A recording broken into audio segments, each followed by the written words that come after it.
किसी ने एक बार कहा था, अगर आप इतिहास से नहीं सीखते हैं तो आप इसे दोहराने के लिए अभिशप्त हैं। खैर, यह अक्सर सच होता है। इतिहास वास्तव में एक अद्भुत शिक्षक हो सकता है, बशर्ते हम ध्यान दें, विवरणों पर और रास्ते में कुछ सबक सीखें। अब आज हम सचमुच 120 से अधिक वर्षों के इतिहास को कवर करने जा रहे हैं। यहां 2 राजा की पुस्तक के कुछ अध्यायों में हम देखेंगे जिसे मैं शाही उत्तराधिकारियों की परेड कहना चाहूंगा। यहूदा के 6 राजा और उत्तरी इस्राएल के 8 राजा। आज मैं दक्षिणी राज्य पर ध्यान केंद्रित करना चाहता हूं। यहूदा के राजा इतिहास की यही अवधि 2 इतिहास की पुस्तक के अध्याय 22 से 28 में शामिल है और मैं कभी कभी उस अंश का उल्लेख करूंगा। वैसे 2 इतिहास केवल यहूदा के राजाओं के इतिहास का पता लगाता है। अब आप हमारे पिछले अध्ययन से याद कर सकते हैं कि यहू भगवान का साधन था जिसने राजा अहज्याह के दुष्ट वंश को समाप्त किया। यहू ने न केवल राजा योथाम को मारा और खुद को इस्राएल का राजा बनाया, बल्कि उसने यहूदा के राजा अहज्याह को भी मार डाला। और अब शास्त्र का ध्यान अहज्याह की मां अतल्याह पर केंद्रित होता है। वह अहज्याह और इजेबेल की दुष्ट बेटी है। खैर, वह तुरंत सिंहासन पर बैठ जाती है जब उसके बेटे अहज्याह को यहू द्वारा मार दिया जाता है। और यह सब नहीं था। 2 राजा 11 स्पष्ट रूप से एक रक्तपात के साथ शुरू होता है। पद 1 में अतल्याह के बारे में कहा गया है, वह उठी और पूरे शाही परिवार को नष्ट कर दिया। दूसरे शब्दों में, अपनी शक्ति को सुरक्षित करने के लिए वह वास्तव में अपने ही पोते पोतियों की हत्या कर देती है। अगर आप इसे कल्पना कर सकते हैं, मैं आपको बताता हूं, यह सिर्फ एक क्रूर सत्ता हड़पने से अधिक है। यह वास्तव में शैतान का प्रयास है कि वह दाऊद की वंशावली से किसी भी वंशज को मिटा दे, वह वंश जिसे भगवान ने स्थायी रहने का वादा किया था। अब अतल्याह यहूदा के सिंहासन को हथियाने में सफल हो जाती है, लेकिन वह अपने सभी संभावित प्रतिद्वंदियों को पूरी तरह से समाप्त करने में सफल नहीं होती। वास्तव में हमें यहां बताया गया है कि राजा अहज्याह की बहन अपने शिशु भतीजे योआश को छिपाने में सक्षम है। पद 3 हमें बताता है कि योआश 6 वर्षों तक उसके साथ प्रभु के घर में छिपा रहा, जबकि अतल्याह देश पर शासन कर रही थी। तो इसका मतलब है कि दाऊद के वंशजों में से अंतिम को प्रभु की कृपा से संरक्षित किया जा रहा है। खैर, अब कहानी में मोड़ आता है। योआश 7 साल का हो जाता है और यहोयादा नामक एक धर्मपरायण पुजारी गुप्त रूप से समर्थन जुटाता है और योआश को यहूदा का राजा अभिषिक्त करता है।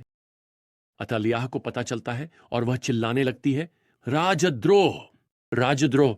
लेकिन खैर, उसे पकड़ लिया जाता है और जल्दी से फांसी दे दी जाती है और यहोयादा अब राष्ट्र को प्रभु के साथ अपने वचन को नवीनीकृत करने के लिए बुलाता है। यहां समानांतर विवरण में हमें बताया गया है। 2 इतिहास अध्याय 23 और पद 17 में सभी लोग बाल के घर गए और उसे गिरा दिया। और आज हमारे लिए इतिहास से यह सबक है, ईश्वर की योजनाएं कभी नष्ट नहीं होती शैतान की योजनाओं से। अब हमें यहां कुछ अद्भुत समाचार दिए गए हैं। योआश, जिसे योआश के नाम से भी जाना जाता है, ने प्रभु की दृष्टि में सही काम किया। यहां 2 राजा 12 पद 2 में। अब 2 इतिहास 24 पद 2 में यहां एक समस्या का संकेत है, क्योंकि यह एक छोटा सा शर्त जोड़ता है, यह कहते हुए कि उसने यहोयादा याजक के सभी दिनों में सही काम किया। अब यह कुछ इस तरह से बताता है कि आप जानते हैं, हमें आगे चलकर थोड़ी परेशानी होने वाली है। हालांकि योआश मंदिर की मरम्मत और उचित पूजा को बहाल करने के लिए धन जुटाता है, जब वह बूढ़ा याजक यहोयादा मर जाता है तो योआश दूसरों की सलाह मानने लगता है और वास्तव में वह मूर्ति पूजक पूजा को फिर से शुरू करने की अनुमति देता है। यहोयादा का पुत्र आता है और राजा को इसके लिए फटकारता है, परंतु पश्चाताप करने के बजाय योआश को वह ईश्वरीय पुत्र प्राप्त हुआ, पत्थर मारकर मरवा देता है। खैर, फिर भगवान न्याय में हस्तक्षेप करते हैं और राजा योआश की हत्या कर दी जाती है। तो हम यहां इतिहास से क्या सीख सकते हैं? खैर, यह हमें एक स्पष्ट चेतावनी देता है। सावधान रहें कि आप किससे सलाह लेते हैं। अपने जीवन में अधर्मी सलाहकारों को आमंत्रित न करें और उनकी बात न सुने। खैर, इसके साथ ही योआश का पुत्र अहज्याह यहूदा के सिंहासन पर बैठता है। वह भी अच्छी शुरुआत करता है, लेकिन वह वास्तव में प्रभु के प्रति समर्पित नहीं है। और हमें यहां 2 राजा 4 अध्याय 14 में बताया गया है कि लोग अभी भी ऊंचे स्थानों पर बलि चढ़ाते और भेंट चढ़ाते थे। अब अगर आप समानांतर विवरण पर जाएं, 2 इतिहास 25 में पद 14 में जब अहज्याह राष्ट्र एदोम को पराजित करता है फोम्त, तो वह उनके मूर्तियों को लेता है और उन्हें अपने देवताओं के रूप में स्थापित करता है, देवताओं की पूजा की। क्या आप कल्पना कर सकते हैं कि एक मूर्ति पूजक राष्ट्र को युद्ध में हराने के बाद उनके झूठे देवताओं की पूजा करने का चुनाव करना? सच कहें तो यह सबसे मूर्खतापूर्ण काम है जो आप कभी कर सकते हैं। तो उसके जीवन के अंत में दुर्भाग्यवश दुखद रूप से यहां हमें पद 27 में बताया गया है, उसने प्रभु से मुंह मोड़ लिया और यह ठीक वैसा ही है जैसा उसके पिता ने किया था, और ठीक उसके पिता की तरह उसकी हत्या कर दी जाती है। तो इतिहास से सीखने के लिए यहां एक और सबक है। वर्तमान में आधे मन से की गई प्रतिबद्धता भविष्य में पूरी तरह से भ्रष्टाचार बन सकती है। अब अहज्याह का पुत्र अहज्याह, जिसे हम उज्ज्याह के नाम से बेहतर जानते हैं, अपने पिता के बाद यहूदा का राजा बनता है। और 2 राजा की पुस्तक हमें उसके शासनकाल का संक्षिप्त अवलोकन देती है। लेकिन यहां 2 इतिहास 26 में समानांतर विवरण में हमें वास्तव में थोड़ी अधिक जानकारी दी गई है। हमें बताया गया है कि वह अपने शासनकाल की अच्छी शुरुआत करता है। यहां पद 5 में कहा गया है, उसने परमेश्वर की खोज करने का निश्चय किया, और जब तक उसने प्रभु की खोज की, परमेश्वर ने उसे समृद्ध बनाया। अब उज्ज्याह 52 वर्षों तक शासन करेगा। वह एक के बाद एक सैन्य विजय का अनुभव करेगा। लेकिन फिर यहां पद 16 में हम यह पढ़ते हैं, लेकिन जब वह शक्तिशाली हो गया तो वह अपने विनाश के लिए गर्वित हो गया, क्योंकि वह अपने परमेश्वर प्रभु के प्रति अविश्वासी हो गया। और धूप की वेदी पर धूप जलाने के लिए वह प्रभु के मंदिर में प्रवेश करता है। अब यहां क्या हो रहा है? वह विजयी है और इसके कारण वह गर्वित हो जाता है, और अब वह मानता है कि वह जो चाहे कर सकता है।